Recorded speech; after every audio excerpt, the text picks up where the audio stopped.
So I've learned from my mistakes and I've got it horizontal this time. So using your calculator to do this is very similar to the probability distribution one we did the other day.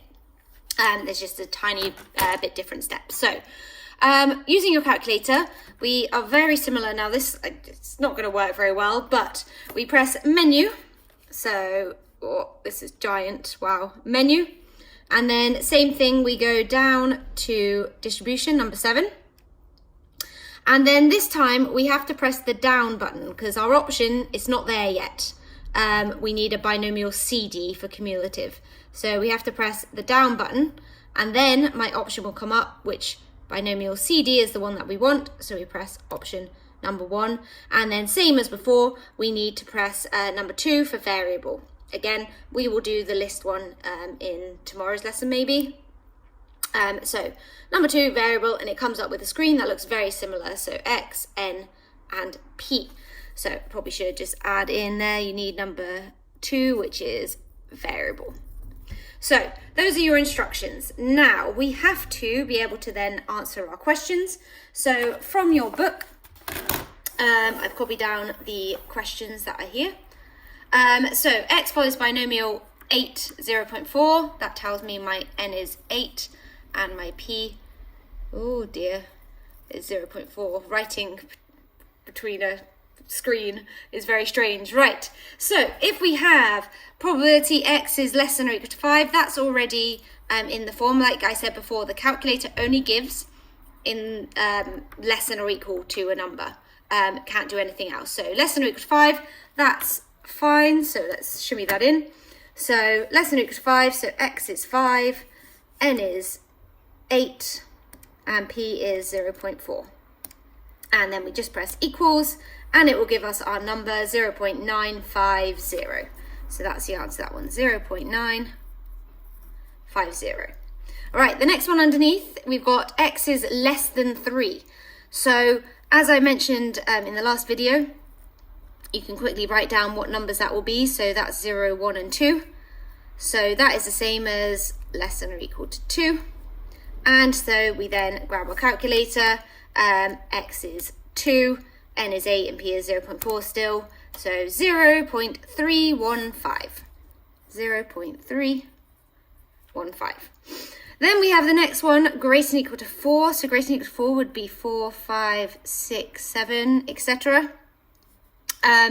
So the numbers before would be 0, 1, 2, and 3. So that is going to be 1 minus probability, oh, I'm failing here, X is less than or equal to 3. I'm just going to, that doesn't look too bad on your screen. So greater than or equal to 4 is 1 minus X is less than or equal to 3. So we grab our calculator, we need X is 3, N and P is still the same. That's 0.594. So that's 1 minus 0.594, which we can calculate.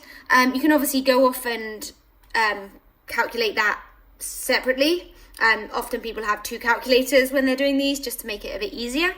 There is also, it's not really a trick, but if we're doing 1 minus a number, to be able to do that in our head, basically we need to think what number makes 9 with these. So all but the last one, and the last one you need to make 10.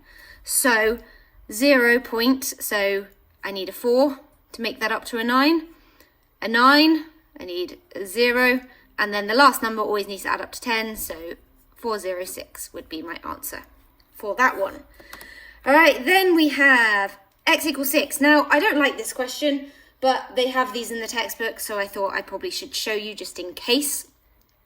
You could have just used the PD function, the probability distribution. But if we were going to use the cumulative, like question 10 in that exercise I just gave you, we could do less than or equal to 6, which would give you 6, 5, 4, 3, 2, 1.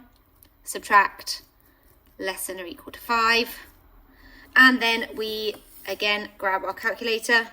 Sorry, every time I'm really can't see it, I'm pressing the AC button to get back to this screen.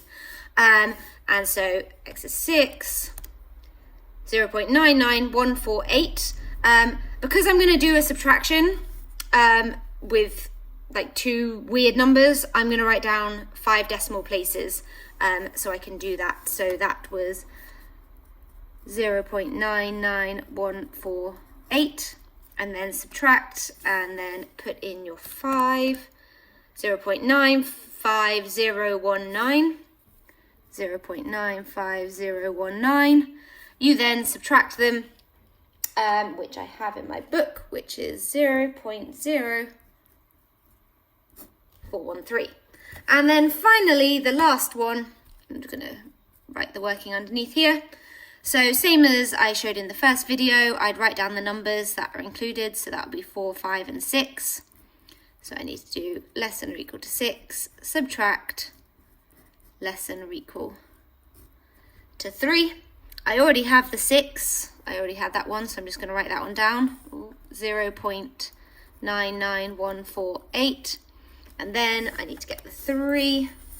Oh, I can't see 3. 0.594086. I don't like when I have to round up, so I'm just going to write them all down.